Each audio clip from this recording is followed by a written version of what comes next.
Hello there, dear friends. So in this part of the video I'll be covering on how are we able to map through a particular component like this here. In this case, the component that we're going to make use of is called card here. So this is actually a card component. This can be any sort of typical components.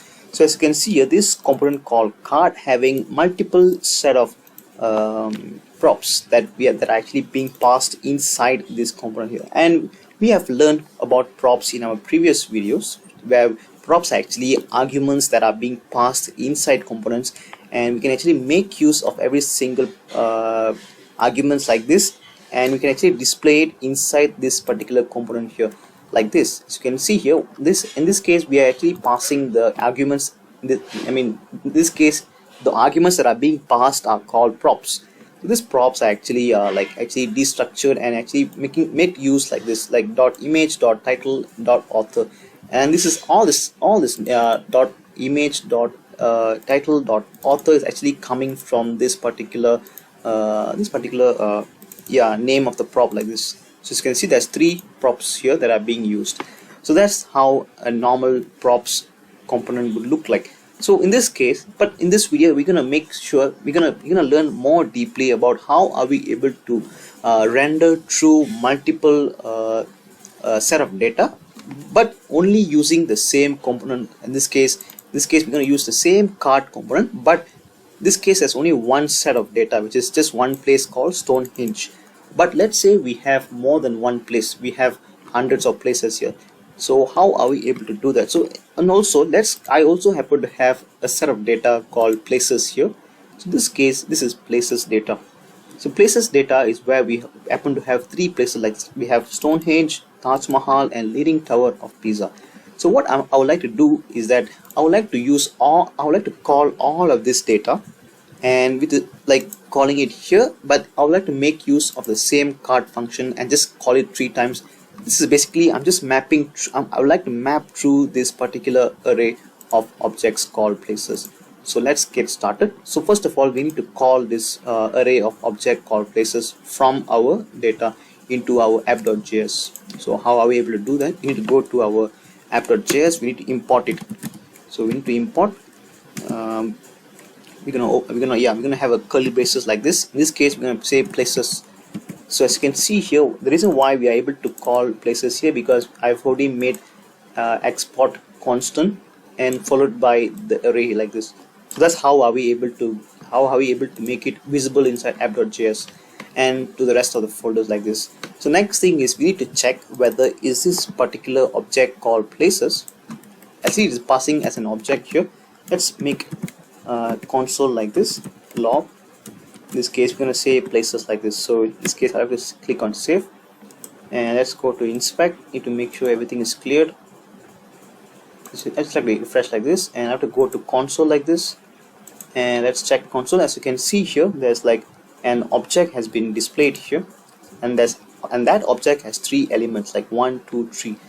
There's 3 element like this. So the first one is id1, id2, id3. This is basically directly coming from this data JSON object. It's an array like this. This is how are we able to make use of JSON data. So in the future we'll be learning on how are we able to make use of JSON data, which is like an API, which is directly coming from a database. So and that with that API we need to make sure we are able to make use and into our local project and make it something to do like this as well. So that we'll be learning in the future. So currently this is a good practice for that particular lesson as well. So let's say, okay, now currently we are able to display the content of the array of places like this inside our app.js file. So what we're gonna do next is that we need to make sure we map through every single element of this array, so that we are able to use this card component 3 times, okay, because there's three places. So how are we able to do that is that we need to go to our div here. Inside our div here, we need to open a JavaScript code like this. JavaScript code will be looking like this, where there's there's a set of curly braces, like opening and closing curly braces. And of course, since we're gonna use places here, so I'm just gonna say places, and we're going to map through every single element. So we're going to say map function like this. Okay, so the next thing is inside that map function we're going to pass the function. The function is where we're going to make this card component to be running to run 3 times. So in this case it's going to be an arrow function like this, a simple arrow function. So in this arrow function is where we need to open this, by the way, sorry, we need to open this arrow function. This is where we're going to place the card component like this. So I'll have to take this card component here, just like to place exactly inside here, exactly inside this particular map, this particular as an argument to the map function. Okay, so this is how it works. So the next thing is that since we are already calling the card component here, I'll have to, first of all I need to make sure I save this file here before that any further changes made. So as you can see here, there's three times the same component is being called. As you can see, the reason why is that we are not actually getting anything from the places here. It's just running 3 times. The reason is the running 3 times is that because as the length of this places is actually 3, so and hence it runs 3 times. So that's how map function really works. It actually runs the number of equals. The number of time the iteration is equals to the number of length of this array that is object that is being called like this. So as you can see here, what we need to do is that we need to pass the data of every single element of this places object here.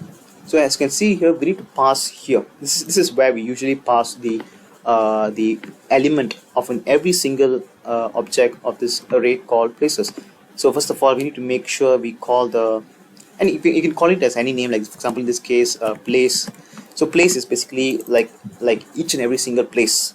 Okay, that's how it works.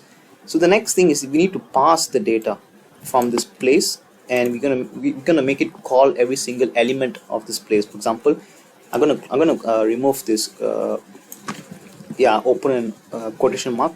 So in this case I'm gonna say place. This is the object, by the way, dot followed by image, because you can see here there's an image here, and same goes to title here. In this case, place dot title, and also same goes to author as well. So in this case, place dot author. Okay, as you can see here, this is how we are able to call every single element that is coming from this places array. So in this case, this place is actually an object. So this is how we are able to call every single element of this object. So let's click on save like this. Okay, as you can see here, I just hit save, and there you go.